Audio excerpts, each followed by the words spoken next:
How is it possible that a car that seemed slow throughout the race has actually been as fast as leaders? What exactly Ferrari discovered after reviewing the SF25 data in Canada that left Fred Vasseur completely stunned? Stay, because what you are about to discover can redefine what we thought about Ferrari this season. Charles Leclerc ended the Canada Grand Prix in a discreet 5th position. For any casual spectator or even for analysts who only observed the superficial development of the race, it was an unlimited performance.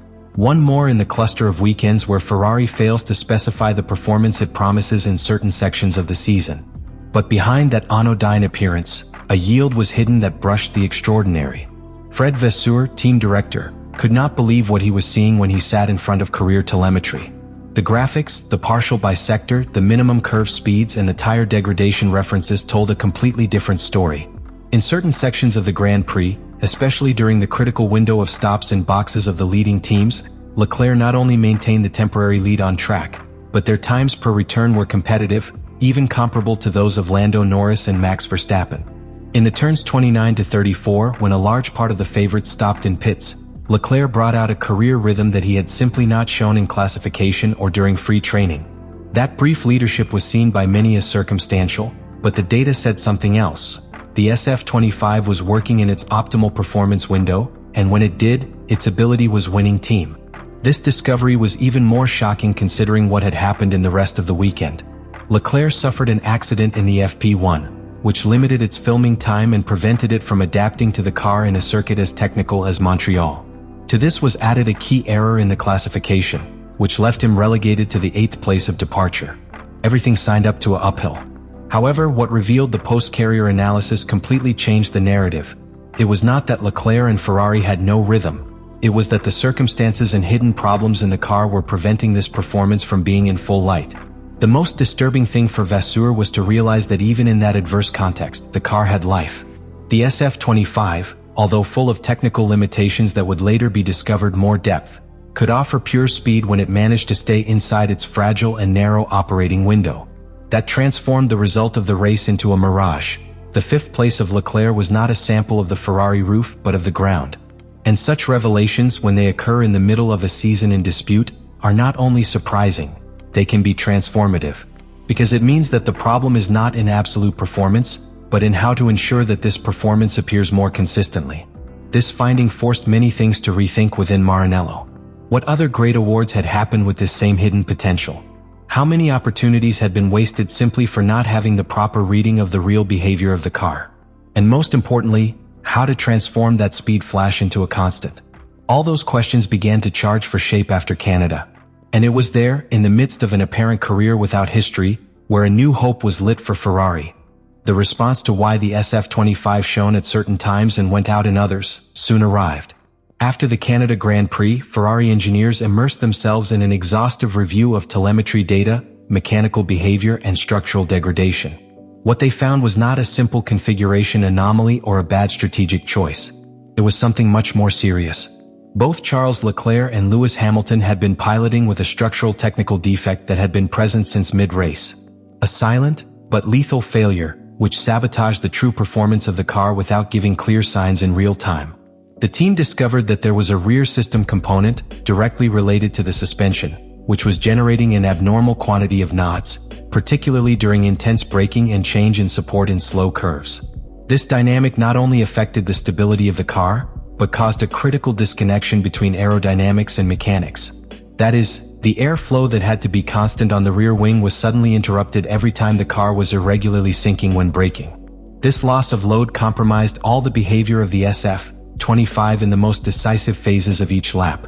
The direct consequence was an unpredictable car. In the medium speed curves, which abound in Montreal, the back of the Ferrari became unstable. The pilots had to correct the trajectory continuously, which ruined the optimal draw, fired the temperature of the tires, and forced a defensive driving style. Hamilton even confessed after the race that had to completely modify his way of braking. He could not attack the vertices with his characteristic aggressive style because the car simply did not respond. He had to adopt a softer approach, releasing the accelerator earlier than normal and applying the brake with surgical progressivity. This is totally against his instincts as a pilot and shows to what extent the structural defect conditioned the driving. The most alarming thing for Ferrari was that this ruling was not immediately detected in Montreal. It was only after the next Grand Prix in Spain, which managed to isolate the problem clearly. But that only added another layer of complexity. If the SF25 had been compromised during several races, how long did the team have been operating without knowing that a key part of its car was limiting its performance? This doubt generated a deep reflection within Maranello, because it was not simply a specific problem, but of a structural vulnerability in its process of analysis and evaluation on the track. In parallel, another great enemy was detected: the sensitivity of SF25 to setup changes. The car demands almost surgical accuracy in its adjustments. Moving a parameter a few millimeters at the height of the suspension, altering the stiffness of the chassis, or modifying the frontal aerodynamic load, can transform the car of a competitive beast to an uncontrollable chaos. This narrow operating window is a nightmare for engineers, because it limits the ability to adapt to the different circuits and track conditions. Ferrari cannot improvise, and that in modern Formula One, where each race requires specific adjustments, is a monumental disadvantage. All this converges in a conclusion that hits the team in the nucleus of its performance. The SF25 is not a slow car, but it is a treacherous car. It is fast when everything is in synchrony, but at the time one of its delicate balances is broken, it suffers a performance fall that makes it unrecognizable. And in Canada, that fall occurred in the middle of the race, just when the potential seemed to be surface. What could have been a dominant performance ended up being a frustrating fifth place. Not due to lack of talent or strategy, but because the car was fighting an internal battle against itself. This discovery lit all alarms in Ferrari, because it is not enough to have speed in the data sheets.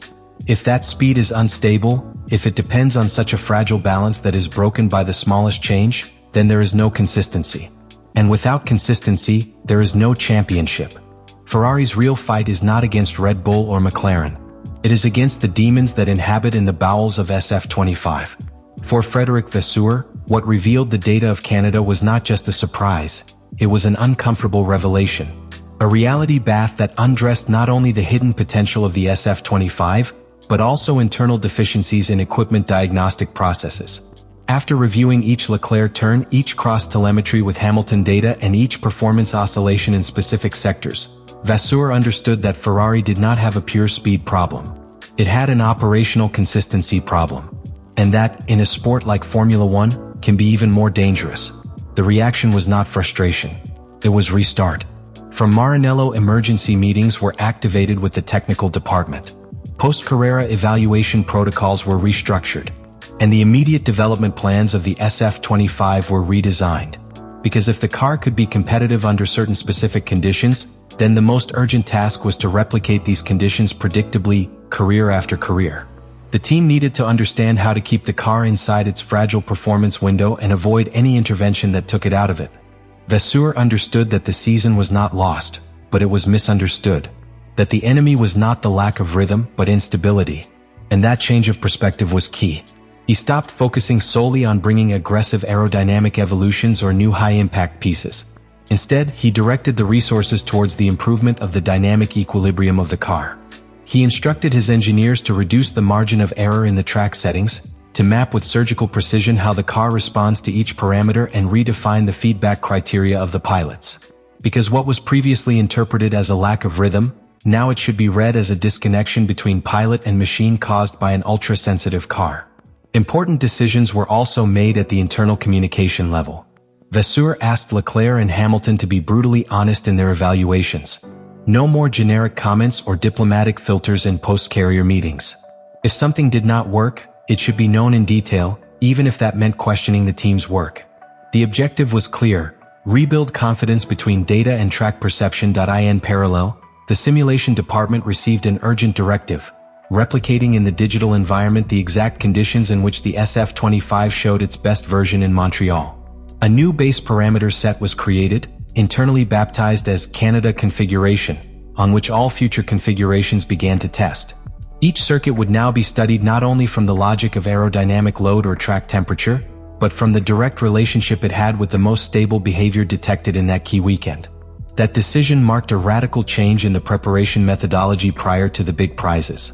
What left us the Canada 2025 Grand Prix was not simply another race in the calendar.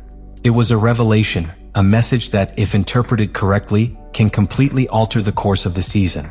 Sometimes, great inflection points do not come with victories, but with losses that reveal deep truths. And that was exactly what Ferrari lived. Because while the world saw Leclerc cross the goal in 5th place, the team in Maranello saw something else. The hidden potential of a car that, under very precise circumstances, can compete at the highest level. But they also saw their own mistakes.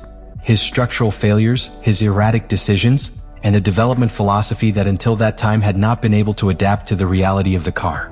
The key is in what was done with that information. And this is where Ferrari deserves to be observed carefully.